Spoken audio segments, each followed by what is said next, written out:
Hello friends, welcome to my channel Bhai Karthik, and today I will show you my certified copy of CA Inter May 2025 paper 2 corporate and other laws, and where I scored 64 marks.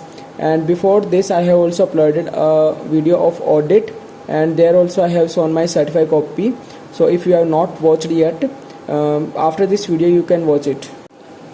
In description portion I got 31.5 and in MCQ portion I got 30, and I think ICAI have provided 2.5 marks grace to me.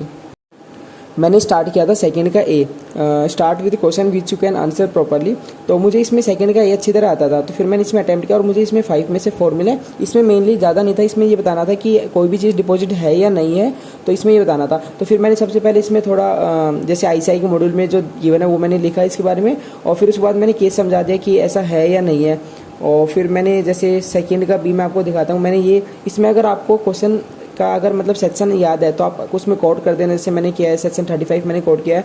सबसे पहले आप उसमें section के बारे में समझाना, फिर बीच में आप केस समझाना, जैसे मैंने समझाया इन द गिवन केस, और फिर आप उसमें कंक्लूजन उसका लिख देना।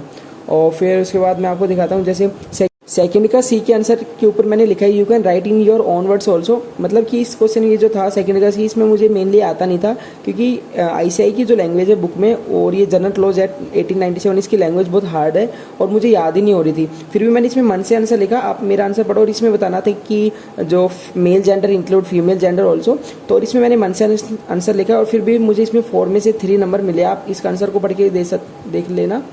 और फिर उसके बाद मैंने अटैम्प्ट किया था कि थर्ड का ए आंसर अगर नहीं भी आता फिर भी आपको अटैम्प्ट करना है। जैसे मैंने लिखा है थर्ड का ए जो मुझे आता नहीं था, फिर भी मैंने इसमें अटैम्प्ट किया। मैंने जितना भी मुझे आया, थोड़ा बहुत भी आया, उसमें मैंने रेफरेंस लिखा, इसमें लिखा, और फिर भी मुझे इसमें 2 नंबर इसमें मुझे आराम से मिल गए। फिर मैंने इसमें अटैम्प्ट किया थर्ड का बी मैंने अटैम्प्ट किया, इसमें बताना था फ्लोटिंग चार्ज वाला समझाना था। तो फिर मैंने क्या किया, मुझे पता था कि इसमें पॉइंट वाइज आंसर लिखने हैं, फिर मैंने पॉइंट में आंसर लिखे, और फिर इसके पॉइंट के हिसाब से मुझे इसमें 5 में से 3 नंबर मिले हैं। और फिर थर्ड का सी इसमें समझाना था। फिर इसमें भी मैंने देखना कि सबसे पहले वो सेक्शन समझा दिया, फिर बीच में केस समझा दिया, एग्जाम्पल दे दिए मैंने। और जैसे कि आपको अगर एग्जाम्पल आते तो आप, फिर इसके बाद मैंने अटैम्प्ट किया था 6 का ए, जिसमें मैंने कोड किया है सेक्शन 82 मैंने कोड किया है। और फिर मैंने यहाँ पर लिखा है इसमें कि CHG 4 with in 30 days from the payment of a satisfaction. मतलब आप ये देखना कि अगर जैसे आपको थोड़ा बहुत बुक की लैंग्वेज आती है तो आप सबसे पहले स्टार्टिंग में सेक्शन के साथ वो 2-3 लाइन लिखना, और बीच के अंदर आप अपने मन से भी थोड़ा बहुत लिख सकते हो, जैसे आप जब अपन केस समझाते हो उसमें, और फिर लास्ट में आपको कंक्लूजन देना होता है। और फिर उसके बाद मैंने जैसे कि एक 6 का जो बी था इसमें मेरा शायद थोड़ा गलत हो गया था यहाँ पर, इसकी वजह से मुझे सिर्फ एक ही नंबर मिला इसमें। और फिर उसके बाद मैंने अटैम्प्ट किया 6 का सी किया था, फॉरेन चेंज वाला किया था। अब जैसे इनकी लैंग्वेज जो है ये मतलब याद होती नहीं है, मतलब ये जो चैप्टर्स है इनकी याद नहीं होती।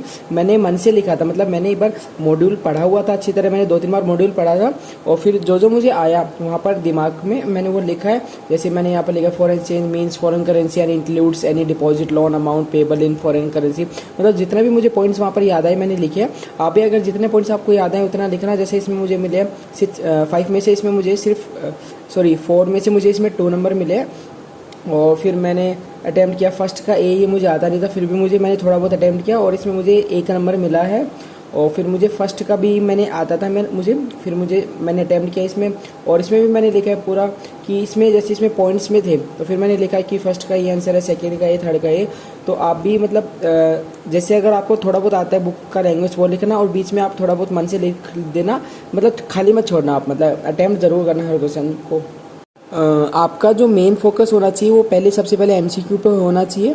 मैं आपको बताता हूँ कि मैंने पेपर अटैम्प्ट कैसे किया। मैंने सबसे पहले 15 मिनट्स में पेपर मैंने अच्छी तरह रीड किया, और फिर उसके बाद जैसे मुझे पेपर मिला तो मैंने फर्स्ट क्वेश्चन को छोड़ा, उसके बाद जो सेकंड, थर्ड, फोर्थ, 5 और 6 आते हैं उसको मैंने रीड किया, और फिर मैंने 15 मिनट्स में पता लगाया कि हाँ भाई मुझे ये करना है। फिर मैंने उन्हें टिक किया, और फिर जैसे फिर स्टार्ट हुआ शुरू के फर्स्ट 1 घंटे में मैंने क्या किया, जितना भी मुझे आता था वो मैंने अटैम्प्ट किया। और फिर उसके बाद मैंने MCQ पोर्शन में गया मैं, और फिर MCQ पोर्शन जैसे उसमें केस स्टडी टाइप में थे, तो फिर मैंने लोग उसमें MCQ में मेरे 30 में से 30 नंबर आए हैं। मतलब अगर आपके MCQ सही हो जाते हैं ना तो फिर आपका पास होने का चांस अच्छा मतलब हो ही जाता है वहाँ पर। और फिर उसके बाद मैंने बचा हुआ पोर्शन किया डिस्क्रिप्शन। सो लास्ट में मैं कंक्लूड करता हूँ वीडियो को। तो सबसे पहले आपको जो क्वेश्चन आता है आप सबसे पहले वो अटैम्प्ट करना, क्योंकि वहाँ पर इंप्रेशन थोड़ा अच्छा जाता है कि आपने थोड़ा बुक की लैंग्वेज वगैरह लिखी है। और फिर उसके बाद ये ध्यान में रखना कि अगर आपको क्वेश्चन आता भी नहीं है फिर भी आप उसको अटैम्प्ट करना, क्योंकि आपने मेरी कॉपी में देखा है कि मुझे 2-3 क्वेश्चन मतलब आते नहीं थे फिर भी मैंने अटैम्प्ट किया और उसमें मुझे नंबर मिले हैं थोड़े बहुत। और फिर एक पॉइंट ये याद रखना कि जैसे आईसीआई की जो लैंग्वेज अपने मॉड्यूल में याद करिए, अपन ने याद तो करिए वैसे वहाँ पर, लेकिन अपन क्या होता है अपन को भूल जाते हैं अपन। तो आप क्या करना, थोड़ी बहुत आईसीआई की लैंग्वेज लिखना और फिर बीच बीच में आप अपनी जो मन से लैंग्वेज आती है, मतलब कंटेंट वही होना चाहिए लेकिन अपनी ओन लैंग्वेज में आप लिख देना आंसर और आपको नंबर मिल जाएंगे। So thanks for watching. अगर आपको थोड़ा सा भी मेरी वीडियो अच्छी लगी तो इसको लाइक, सब्सक्राइब एंड शेयर अपने दोस्तों के साथ ज़रूर करें। Thank you.